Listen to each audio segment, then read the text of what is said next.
Et donc voilà, donc je vais passer directement à la leçon. Donc on va récupérer notre univers avec un horizon qui correspond à grosso modo à une espèce d'endroit plat sur lequel on va disposer nos deux points de fuite qui vont correspondre à un angle de champ d'environ 90 degrés.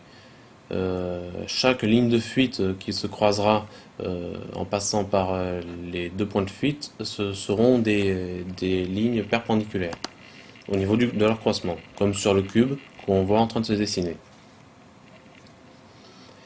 Donc, dans une perspective à trois points de fuite, on tient compte en fait, de deux points de fuite supplémentaires.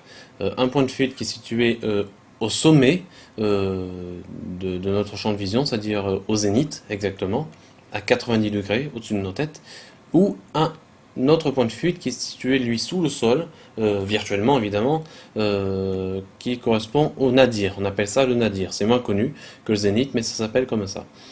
Donc, on va voir, et ça sera nos lignes verticales qui vont être contraintes par ces points de fuite. Donc, par exemple, on va dessiner un cube soumis à ce troisième point de fuite qui va être au zénith. Donc, d'abord, on efface le cube parce qu'il va plus du tout ressembler à ça, et on va situer notre point de fuite au zénith. Donc, c'est-à-dire que ce point de fuite-là est au sommet de notre champ de vision et au sommet de notre tête. Voilà. Donc, on a deux points de fuite situés sur l'horizon et un troisième point de fuite situé au zénith.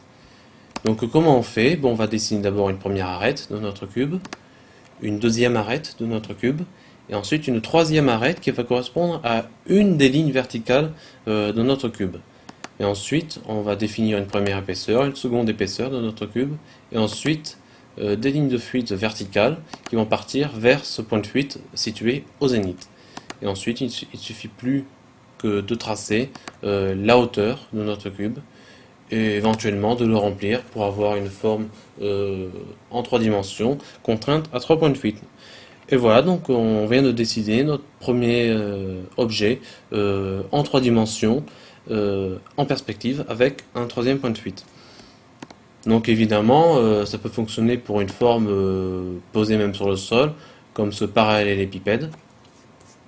Et là, évidemment, il se trouve très très déformé par notre champ de vision. Ce qui se passe, c'est qu'on a un champ de vision de 90 degrés, donc c'est un grand champ de vision. Ça correspond, comme sur une caméra numérique, enfin un appareil photo avec l'objectif, un objectif grand champ qui est ouvert à 10 mm, voilà.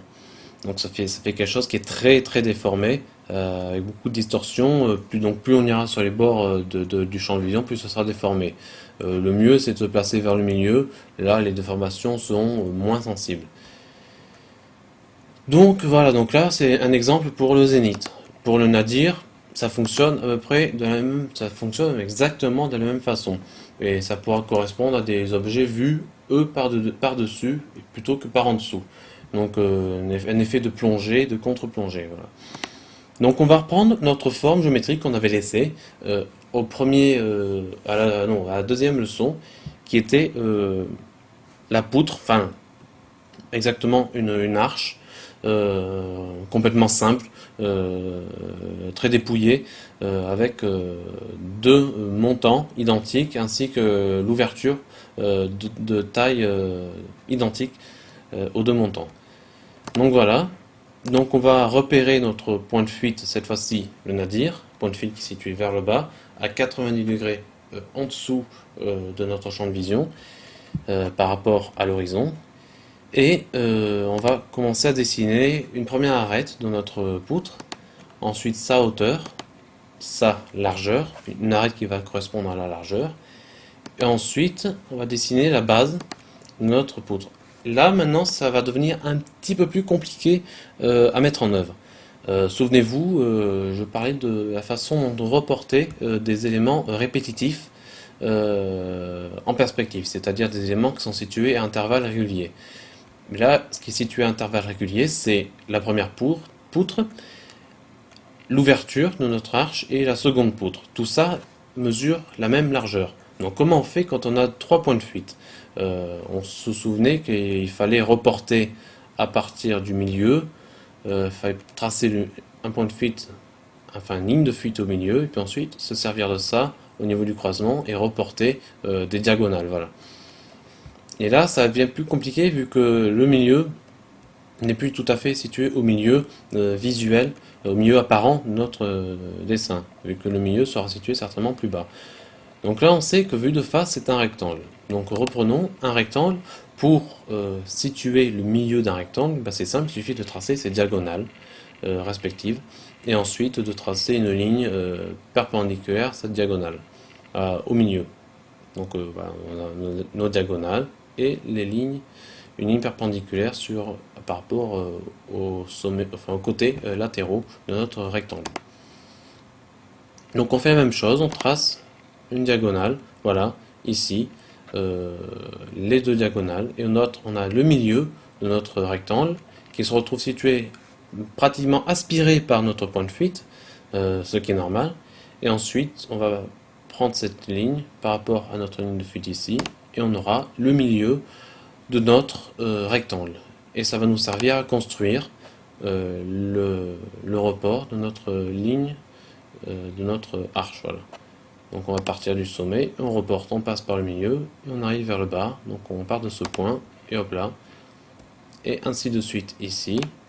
Voilà, comme ça. Et voilà. Ce qui fait qu'on a virtuellement 3 sections exactement identiques dans le monde réel. Et puis ensuite, il ne suffit plus que de fermer par le haut notre forme et éventuellement, oui, voilà, de tracer les lignes de fuite dont on aura besoin pour compléter notre arche. Donc évidemment, quand on la dessine, ensuite, quand on la remplit avec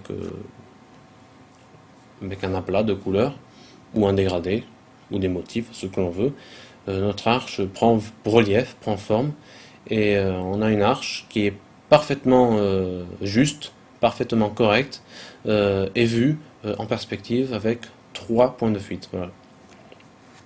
Donc c'était pas très compliqué, hormis le fait de devoir reporter des motifs géométriques.